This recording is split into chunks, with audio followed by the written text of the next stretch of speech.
Ei, gente, hoje eu tô aqui para falar sobre um assunto que vocês sempre me pedem. Eu recebo de vocês feedbacks e perguntas, pedidos de dicas, né? Falando que eu sou muito paciente, que eu preciso falar o que eu faço, as minhas técnicas, mas olha só. Eu não era nada paciente, eu era muito impaciente. Eu costumo dizer que a paciência com os nossos filhos, a paciência no modo geral, né? Com tudo, com as coisas que acontecem na nossa vida, é uma construção. Você não acorda num dia e fala, hoje, a partir de hoje, na minha vida, eu vou ser mais paciente. Eu não acredito nisso, porque eu acredito que é uma construção. A cada dia, a decisão ela tem que ser tomada. Eu tenho que...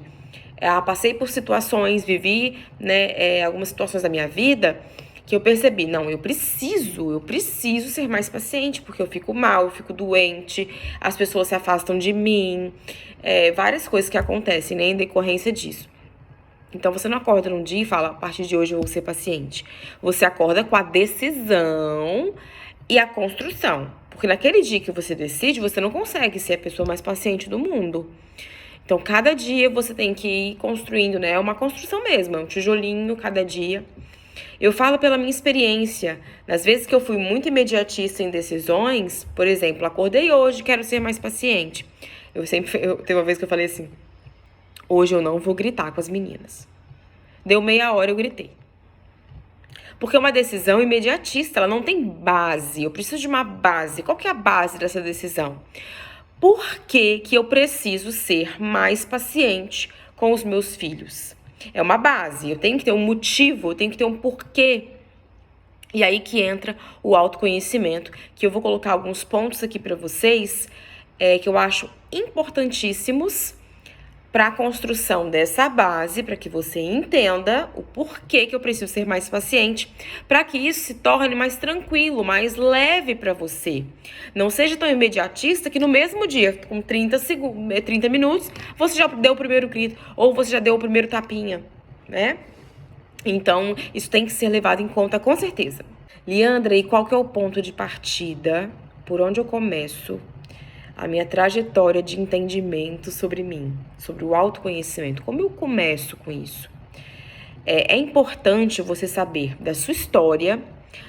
Se por acaso você vem de uma família que algumas coisas você não sabe, ou, por exemplo, você é uma criança que foi adotada na infância, então algumas coisinhas lá atrás que você não vai saber, né? Você não tem acesso. Tudo bem, mas eu falo da sua história aquilo que você consegue lembrar e aquilo que as pessoas que convivem com vocês conseguem também dizer. Não, então, foi assim, foi assado. É importante você conhecer a sua história, quais são os valores, o que é importante para você, o que faz sentido para você. Dentro do autoconhecimento, você precisa saber o que realmente importa. É inegociável como eu ajo em diferentes situações, o que realmente me faz feliz, o que as pessoas pensam ao meu respeito. Tudo isso vai te ajudar a construir quem você é. Tudo isso, até mesmo, esse ponto é importante, o que as pessoas pensam ao nosso respeito. Você tem que saber a real importância que você dá em relação a isso. A parte interessante, a parte boa de entender o que as pessoas sabem a nosso respeito não é para nos julgar, para nos crucificar. É porque geralmente tem pontos em comum. Por exemplo, tem pessoas que falam lá no seu trabalho que você grita muito, você fala muito alto. Lá na sua casa, se você perguntar assim, você fala muito alto, você precisa falar um pouco mais baixo. Na igreja, nossa, quando você vai falar no microfone, você fala muito alto, parece que você tá brigando. Epa!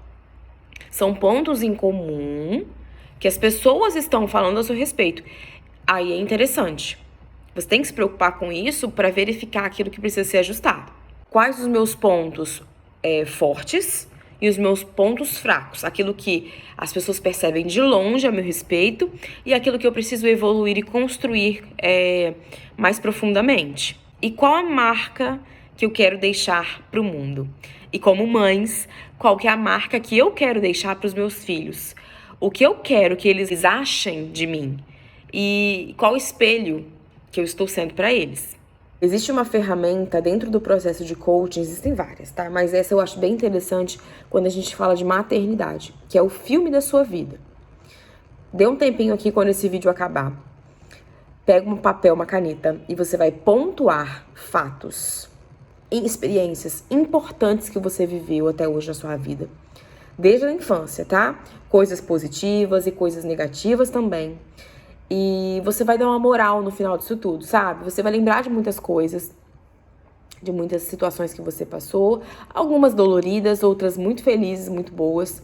E no final, qual é a mensagem que você gostaria de passar? E eu gosto até de dizer, qual o final desse personagem? Que tipo de final você gostaria para ele? E qual que é a mensagem que ele vai passar com a sua história? Você vai realmente entender muita coisa da sua vida fazendo essa tarefa.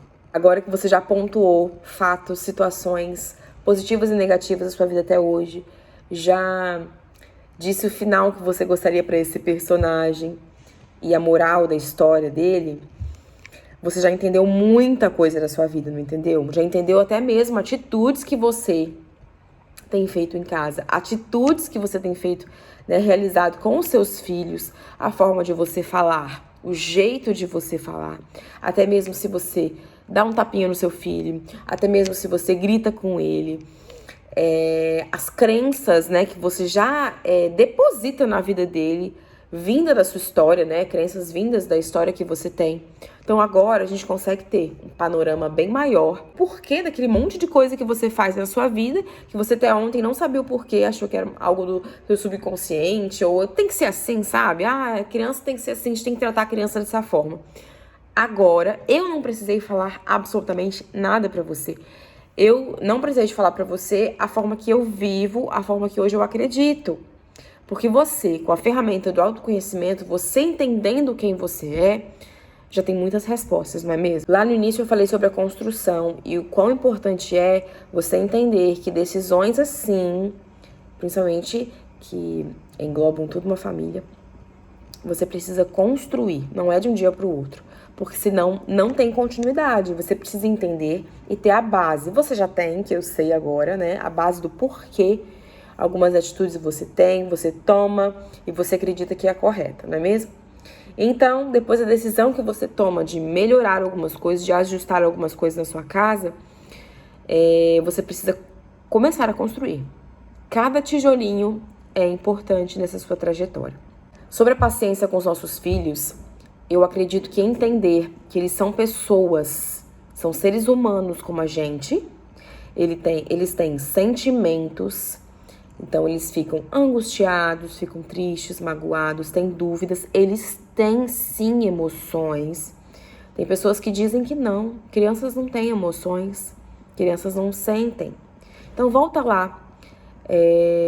No filme da sua vida, na história da sua vida, que a gente já colocou os pontos. Algumas coisas vocês lembram, sim. E lembram também do que sentiram. Eu lembro, por exemplo, você pode dizer, não, Leandro, é verdade. Eu lembro, sim, do sentimento, daquilo que eu senti quando a minha mãe e meu pai falou isso comigo. Ou eu lembro, exatamente, e eu lembro também da sensação que foi quando pessoa tal me bateu. Então, crianças, sim, têm sentimentos e emoções. Isso é muito importante que você entenda. O respeito é uma base incrível quando se quer transformar, né? Quando se quer mudar a educação dentro de casa. Nos colocar no lugar, a empatia. Não é mimar. É empatia, é entender que o seu filho, sua filha, tem sentimentos e emoções e eu no lugar dessa criança. Até certa idade, as crianças elas não conseguem expressar com clareza o porquê estão chorando, o porquê estão gritando, o porquê estão respondendo, o porquê estão batendo. Elas não têm clareza do que estão fazendo. Todo excesso esconde uma falta. Então, em algum momento, aquela criança se sentiu em falta, né? Ou eu não pertenço a esse lugar, ou eu não sou importante o bastante. Em algum momento, essa criança se sentiu assim. E a forma dela expressar aquilo que sente é chorando, é gritando, é deitando no chão, é aquilo que a gente chama muitas vezes de pirraça, né? chamando atenção. É a forma da criança dizer para você que tá faltando alguma coisa, que você precisa parar, rever algo para ajudá-la. Autorresponsabilidade. Nós precisamos parar de dizer que o nosso filho é culpado pela atitude que nós temos. Eu gritei com você, eu bati em você porque você fez isso, ou você fez aquilo. Você está colocando a responsabilidade todinha de uma atitude sua, de uma falta de controle emocional no seu filho, de às vezes 2, 3 anos, ou até menos. Impossível isso, você é um adulto. Então você tem sim que ter controle das suas emoções. E para mim, o primeiro passo para se obter controle das emoções com as crianças em casa é o respeito e empatia. Você entender que eles também sofrem e muitas vezes não sabem externar aquilo que sentem. Coloquei uma caixinha de perguntas na semana passada e a respeito disso, né, a respeito da nossa impaciência com as crianças. E eu tenho aqui na tela do meu computador algumas respostas. E dentre elas, eu percebi que desobediência, teimosia, a birra, o choro sem motivo, tá lá nas alturas. O que seria esse choro sem motivo? E a mãe colocou entre aspas. É aquilo que eu falei, né? Todo o excesso esconde uma falta. Tem algumas crianças, dependendo da idade, né, que não conseguem expressar porque choram. Cabe a nós, pais, porque devemos conhecer nossos filhos e entender o motivo exato daquilo ali. Então, as crianças, elas nos pedem atenção. E, às vezes, elas nos pedem atenção, gritando, chorando, respondendo, tendo atitudes que a gente julga não serem as melhores. A falta, né, a desobediência, a bagunça. A gente tem que entender que as crianças... não adianta nada você falar uma vez, tá? Existem crianças que elas entendem mais rápido. Você fala poucas vezes aquilo ali e tá tudo bem. Elas entendem e param de fazer aquilo. Mas outras não, tá? E é assim mesmo, é normal. Existem crianças que você tem que falar mais vezes. O nosso papel de pai e mãe é educar. O papel de educar os nossos filhos nunca vai acabar. Até mesmo eles maiores, casados, a gente sempre vai ter alguma coisinha para falar, para ajudar, né? Para agregar na vida dos nossos filhos, para educar de alguma forma. Então, se você tá com um filho aí de 2, 3 anos e tá de saco cheio em falar e seu filho não entender, acredite que isso não vai acabar logo. A bagunça pela casa me deixa impaciente, eu fico nervosa. Crianças são crianças, deixem essas crianças brincarem, se divertirem e fazerem bagunça. Tá tudo bem. O nosso papel, por exemplo, no final dessa bagunça, é ensiná-los a guardar cada coisa no seu lugar. Muitas vezes você vai ter que se abaixar e ensinar o seu filho como fazer, de forma lúdica. Crianças aprendem muito mais de forma lúdica. Então, por exemplo, tá uma bagunça desordenada. Filho, sua missão é arrumar os brinquedinhos pequenininhos. A missão da mamãe é arrumar os brinquedinhos grandões. Vamos lá? Daqui a pouquinho tá tudo arrumado. E calma que vai se bagunçar tudo de novo, vai fazer bagunça tudo de novo. Isso é normal, são crianças. Tô no processo, ou melhor, já venci esse processo de retirar a televisão aqui de casa, né? Usar em momentos bem estratégicos. E às vezes não é todo dia. Então, aqui em casa, a bagunça aumentou.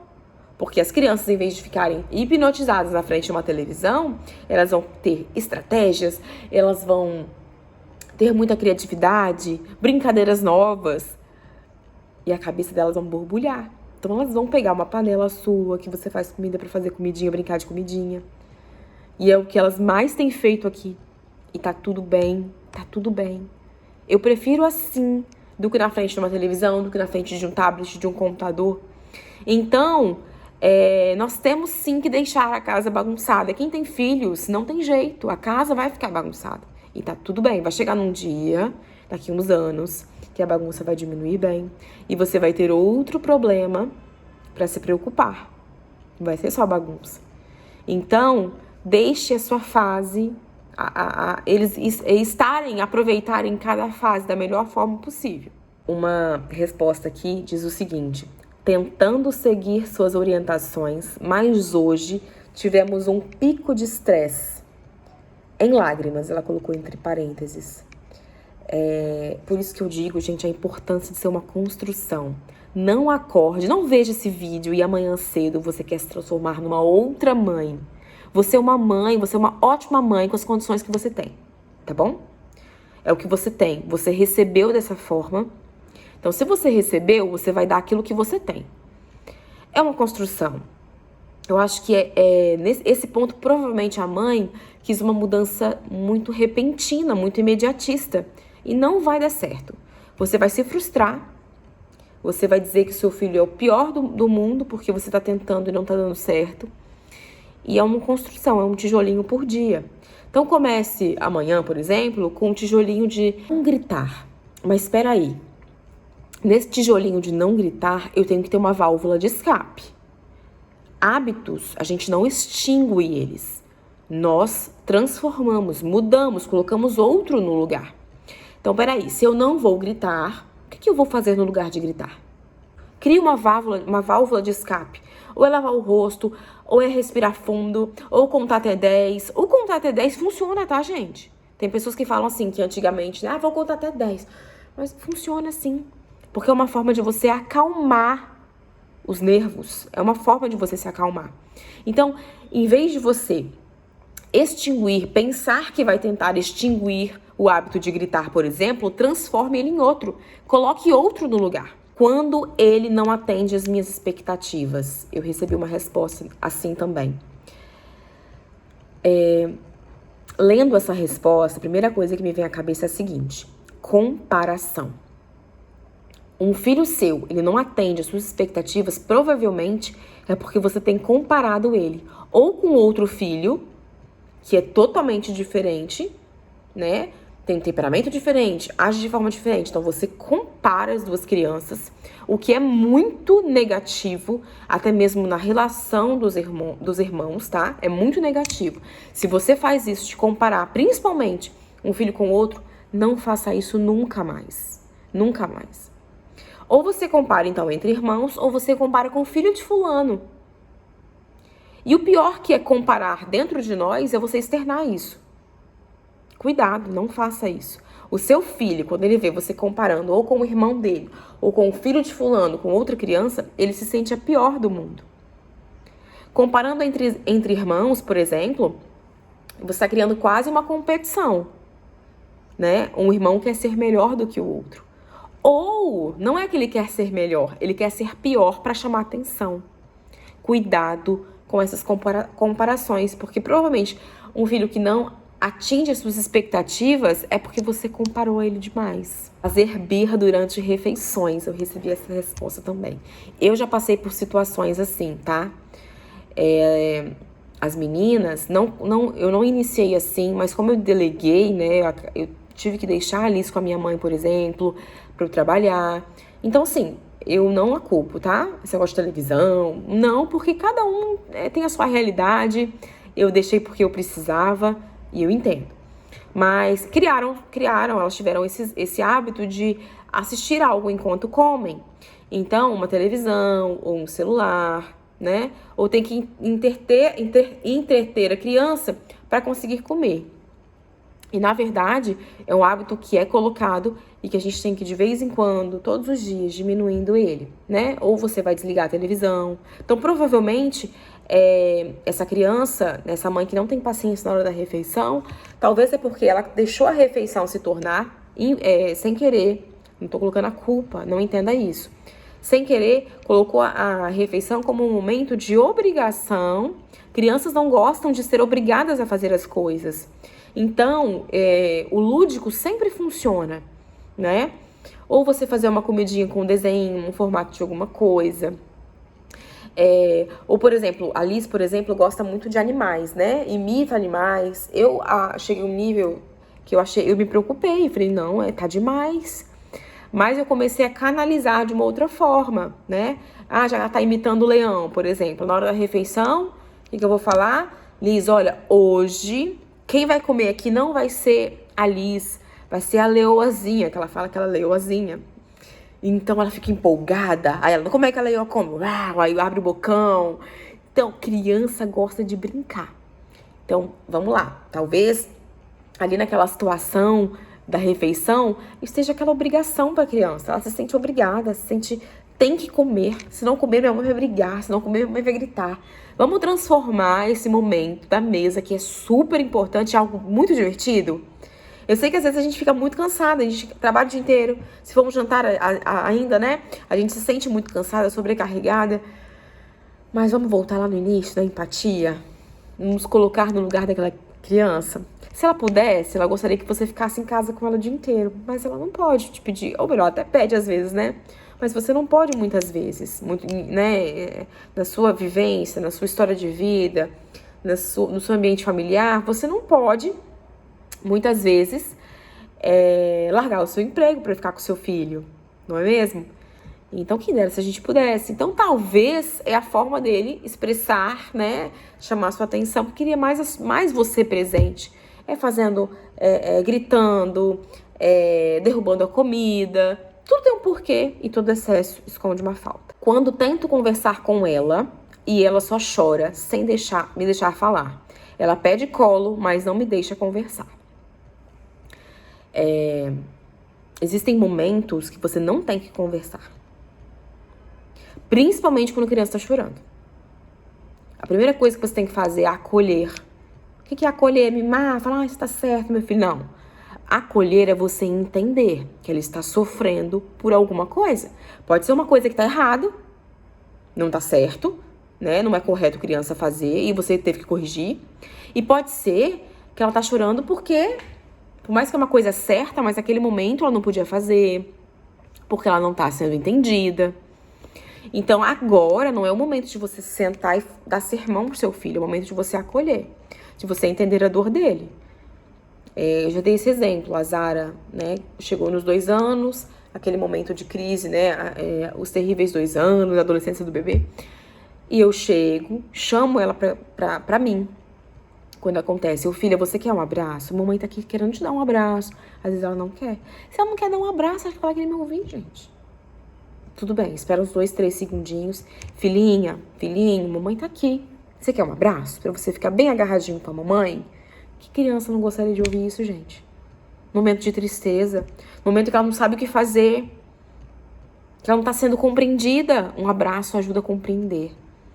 Ela vai e te abraça. Abraçou, chorando ainda? Deixa terminar de chorar. Deixa a criança chorar. Deixa ela chorar no seu colo. Terminou de chorar? Filhinho, filhinha, seja qual idade, tá? Existem idades que realmente é muito bebezinho, não dá pra você explicar muita coisa. Mas existem idades que você já consegue explicar.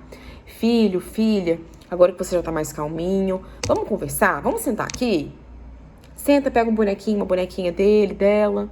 Olha, você fez assim, assim, assim. A mamãe entende. Você queria muito brincar naquela hora. A mamãe sabe. É muito gostoso brincar, né? Que é muito legal. Mas aquela hora não podia. Porque aquela hora a mamãe tinha que fazer isso, isso e isso.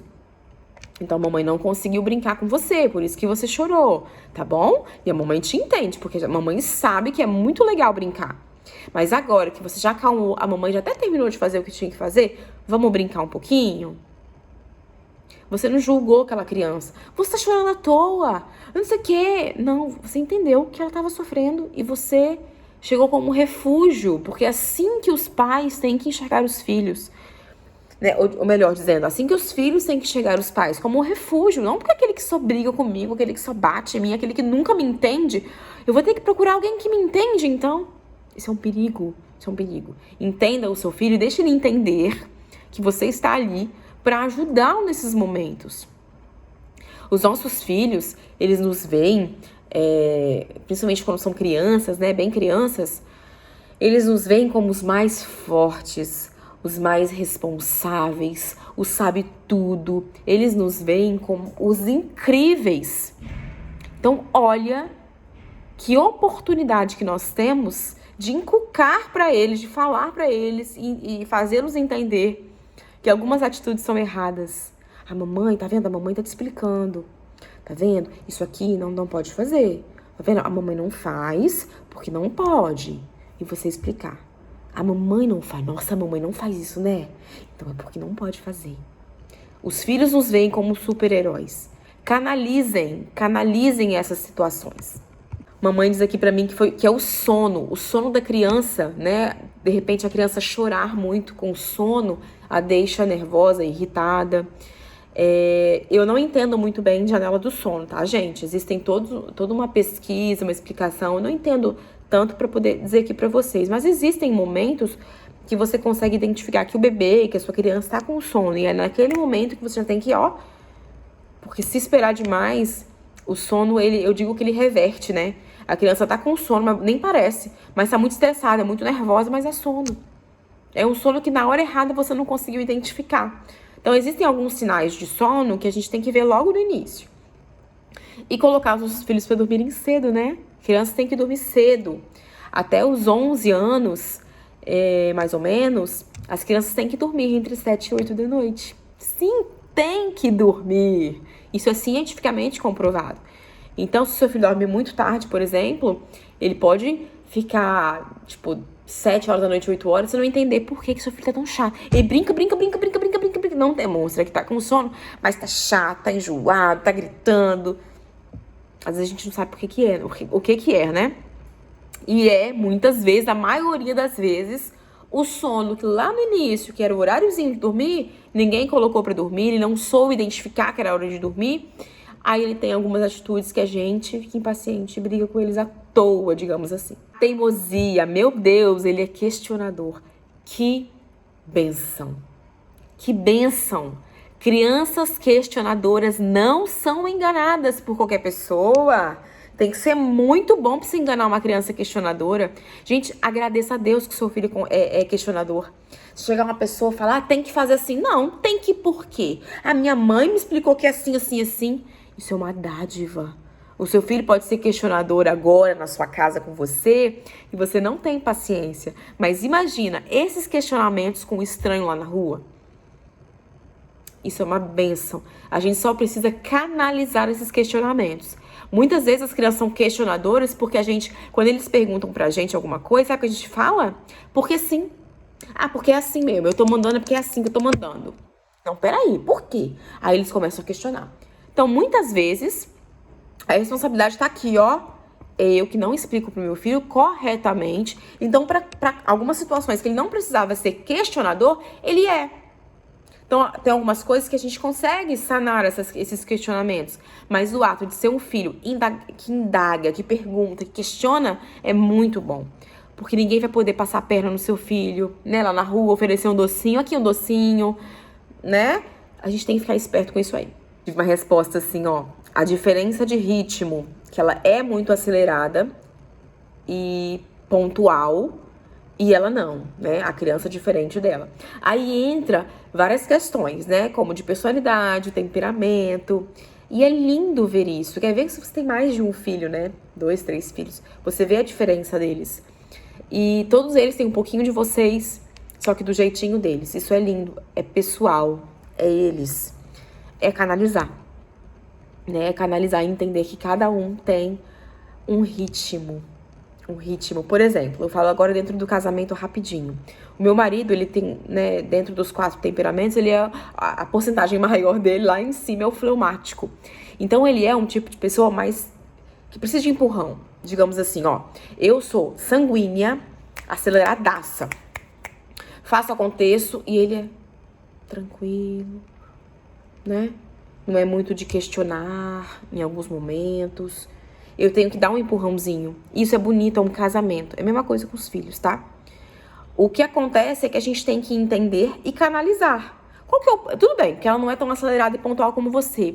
Mas quais são os pontos super positivos que ela tem? Foca nisso daí.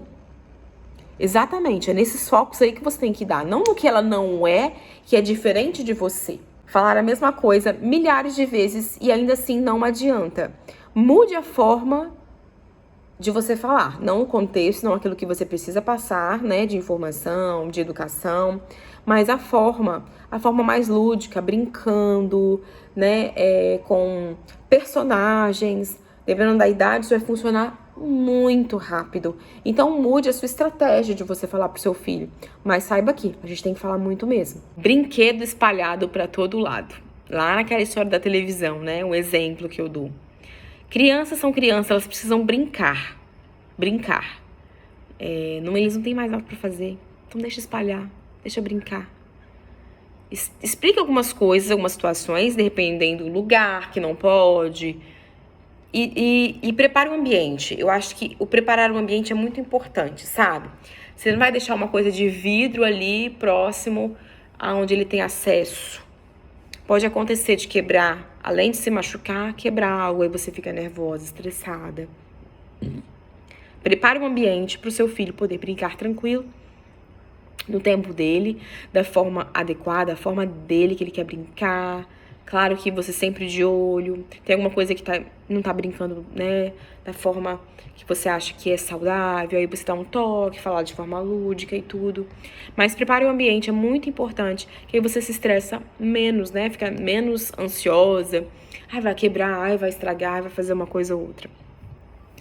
Gente, é importante vocês entenderem de uma coisa. Lá no início eu falei da construção. Não esqueçam que é uma construção de fato. Você não vai acordar num belo dia e tudo vai se transformar.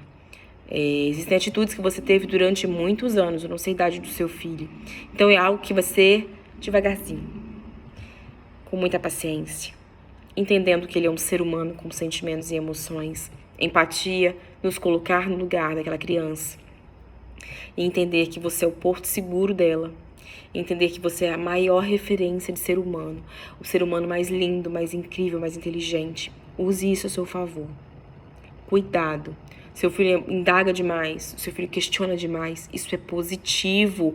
Eu vejo isso como uma forma mais positiva do que negativa. É um filho inteligente, é um filho que raciocina. Lá na rua, ninguém vai passar a perna no seu filho. Ninguém vai falar, entra aqui, que eu vou te dar um negocinho, um docinho. Vejam os pontos mais positivos do que negativos dos filhos de vocês. A gente tem muito disso, porque lá atrás, de repente, você foi muito comparado. Então, você busca uma perfeição no seu filho para você não precisar de comparar como você foi comparado. E é pelo contrário, né? Que a gente acaba comparando mais ainda. O seu filho é único e você é uma mãe ótima nas condições que você tem. Não se julgue a pior mãe do mundo, você não é. Você dá aquilo que tem. Eu não sei como foi a sua criação, eu não sei se te bateram, eu não sei se te bateram... não falo só no físico, né? Se te esmagaram mesmo no psicológico, né? Se falaram coisas pra vocês que abalou demais. Hoje, como mãe, você colhe. Mas existe um outro lado que muitos pais não tiveram também. Isso que a gente tem hoje, que é de graça.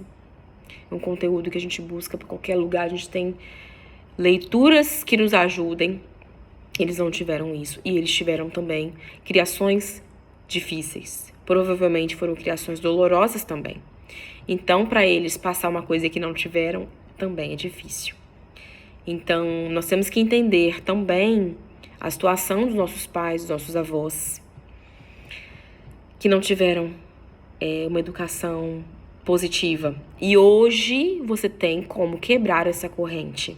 Você pode quebrar e começar tudo de novo, tá? Mesmo tendo um filho de 5 anos, 10 anos, dá sim para recomeçar de pouquinho. Cada dia, um pouquinho.